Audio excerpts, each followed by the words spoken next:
asalaamu calaykum waraxmatullaahi wabarakaatu. halkani waa daalacan miidiya. daawadayaal meel kastoo joogtiin waxaan idin leenahay kulan wanaagsan.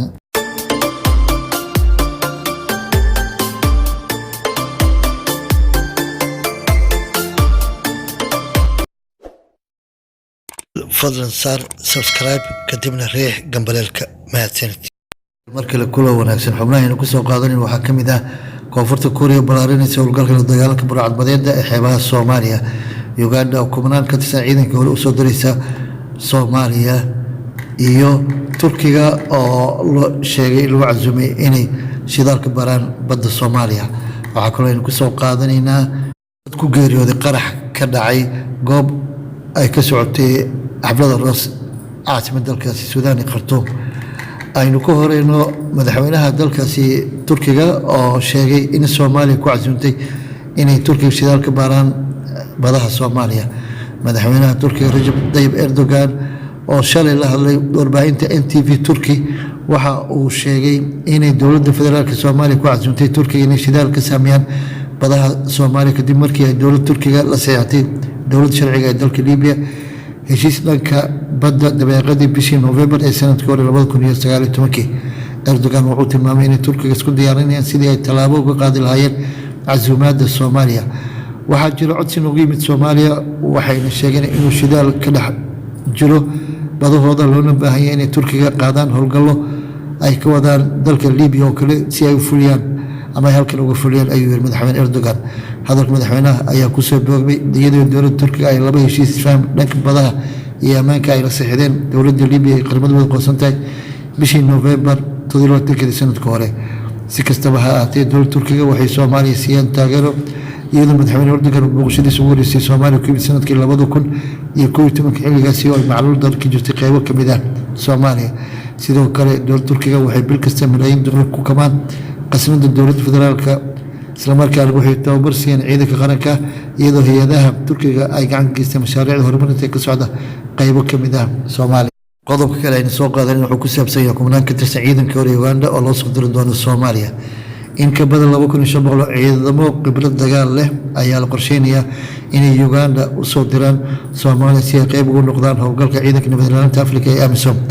afhayeenka qaybta koowaad ee ciidanka dhulka ee infantry dalkaasi gaashaan Bilal Katamba oo la hadlay telefishinka NTV Uganda waxa uu sheegay inay diyaariyeen 2753 askari oo ka tirsan ciidanka hore kuwaas oo da'doodu ay ka hooseyso 50 jir isla markaana la filayo in loo soo dadgurayo Soomaaliya. waxa uu taas ku daray in ciidankaasi baritaari doonaan kooxaha ciidanka dagaalamaya Uganda tirsigoodu kala yahay kooxda 11aad iyo 22aad kuwaas oo haatan howlgal u jooga Soomaaliya. gaashaan Bilal Katamba waxa kale oo wareysigiisa ku sheegay inay rajeynayaan inay helaan ciidamo kale oo dheeraad oo khibrad leh ka hor intaan carbiska military la soo xirin maalinta Khamiista soo socota oo heegi la geli doono kumanaanka askari ee loo soo duulin doono Soomaaliya si ay ugu biiraan howlgalka AMISOM. qodobka kale ku xigan waxaynu ku soo qaadanaynaa koonfurta kuuriya balaarinaysa howlgalka la dagaalanka burcadbadeeda ee ka socda xeebaha Soomaaliya. militariga dalkaasi ayaa sheegay inay qorsheynayaan inay balaariyaan ciidankooda haatan ka howlgala xeebaha Soomaaliya qaybta ka ciidamada caalamiga la dagaalanka burcadbadeeda. wakaaladda wararka ee dalkaasi ee Yonhap waxay sheegtay in howlgalka la balaarin doono lana gaarsiin doono gacanka Hormuz ee kaabi ku ah xeebaha dalkaasi Iiraan. talaabadan ayaa la sheegay inay timid kadib markii ay Mareykanka cadaadis ku saareen wasaaradda difaaca koonfurta kuuriya inay taageero ka geystaan ciidamo ilaaliya isla markaana galbiya maraakiibta shidaalka ee isticmaala gacanka Hormuz ee ay ka jirto khatarta xooggan. weerarada ka dhanka ah maraakiibta shidaalka ee ka gudba gacanka Hormuz ee dowladka xeebaha dalkaasi Iiraan ayaa la sheegay inay saraakiisha Mareykanka ku qasabtay sanadkii hore inay ku dhiirigeliyaan dalalka isbeysiga yihiin inay ku soo biiraan qorshaha howlgalka la qorsheynayo ee lagu sugi doono ammaanka maraakiibta shidaalka iyo kuwa ganacsiga ee marinkoodu yahay gacanka Hormuz ee xeebaha Iiraan. si kastaba haatee qorshaha dowladda koonfurta kuuriya ku soo direen ciidamo dheeraad ah ayaa waxay ku soo beegmaysaa iyadoo horey unug ka tirsan ciidankooda la dagaalanka burcadbadeeda ay ka joogeen gacanka cadmeed tan iyo sanadkii 2009.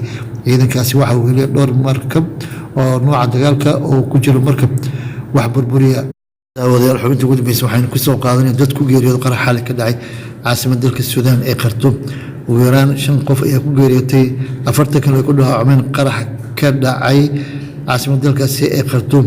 Warar kala duwan ayaana waxay ka soo baxeen nooca uu ahaa qaraxa oo xalay lala eegtay goob ay ka socotay munaasabad aroos oo ku taala deegaanka Shegla ee degmada Xaaji Yuusuf ee magaalada Khartoum. warar qaarkood waxay sheegayaan inuu dagaal dhex maray laba ka mid dadka ku sugan xafladda, iyadoo markii dambe mid ka mid ah raggii dagaalamay uu bam gacmeed ku tuuray xafladdii arooska. wasaaradda caafimaadka dalkaasi waxay waaberiga hore saakayto soo saartay war-saxaafadeed ay ku sheegtay in ugu yaraan 5 qof lagu dilay halka ugu yaraan 40 kalena ay ku dhaawacmeen qaraxaasi. dhinaca kale ciidanka ammaanka waxay bilaabeen in baaritaan ku sameeyaan goobtuu qaraxa ku dhacay, mana kala cadeen nooca uu ahaa qaraxaasi. marka qaarkood ayaa waxay sheegeen in deegaanku qaraxu ka dhacay ay ahayd goobtii ciidanka nabad sugidda ee dalkaasi ay bilowga bishan ka dhigeen dibadbaxyo ay ku dalbanayeen xuquuqdooda mushaariga iyo hagaajinta maciishadooda. dibadbaxaasi waxaa lagu dilay ugu yaraan 1 sarkaal iyadoo dhowr kale lagu dhaawacay kadib markii dagaal dhex maray ciidanka nabad sugidda ee gadoodsanaa iyo kuwa militariga ee dalkaasi. daawadayaal waxaa intaas nooga wararkii hadda ku talagalnay waxaadna kala socoteen Daaraca Media.